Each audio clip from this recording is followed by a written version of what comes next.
વલસાડ ડાંગ લોકસભા બેઠક પર કોંગ્રેસે વાંસદાના ધારાસભ્ય અને દક્ષિણ ગુજરાતના આદિવાસી નેતા અનંત પટેલને ટિકિટ આપી છે। વલસાડ અને ડાંગના લોકો માટે કોંગ્રેસના ઉમેદવાર અનંત પટેલ બહુ જાણીતો ચહેરો છે। તેમણે પોસ્ટ ગ્રેજ્યુએશન સુધીનો અભ્યાસ કર્યો છે।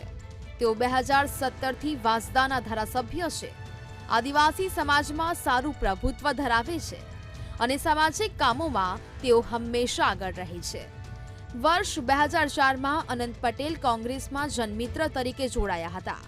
2007થી 2012 દરમિયાન ઉનાઈ ગ્રામ પંચાયતના સરપંચ પદે રહ્યા, સાથે જ સરપંચ એસોસિએશનના મહામંત્રી પણ રહી ચૂક્યા છે। 2009માં વાંસદા વિધાનસભા ક્ષેત્રમાં યુથ કોંગ્રેસના પ્રમુખ બન્યા। 2012માં યુથ કોંગ્રેસના મહામંત્રી રહ્યા અને 2013થી 2016 સુધી તાલુકા કોંગ્રેસ સમિતિના પ્રમુખ પદે કાર્યરત હતા। 2016માં તાલુકા પંચાયતના પ્રમુખ તરીકે રહ્યા।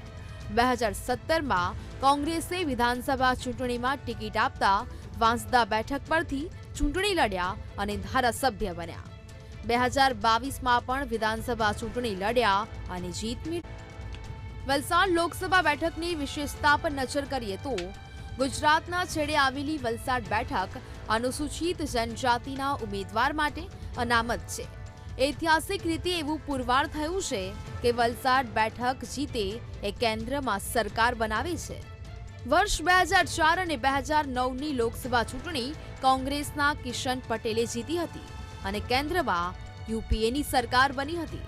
વલસાડ લોકસભા બેઠક પર મતદારોની સંખ્યા અને જ્ઞાતિ આધારિત સમીકરણોની વાત કરીએ તો વલસાડ બેઠક પર કુલ મતદારોની સંખ્યા 18,48,297 છે, જેમાંથી 9,39,426 પુરુષ મતદારો, 9,08,851 સ્ત્રી મતદારો, જ્યારે 20 અન્ય મતદારોનો સમાવેશ થાય છે।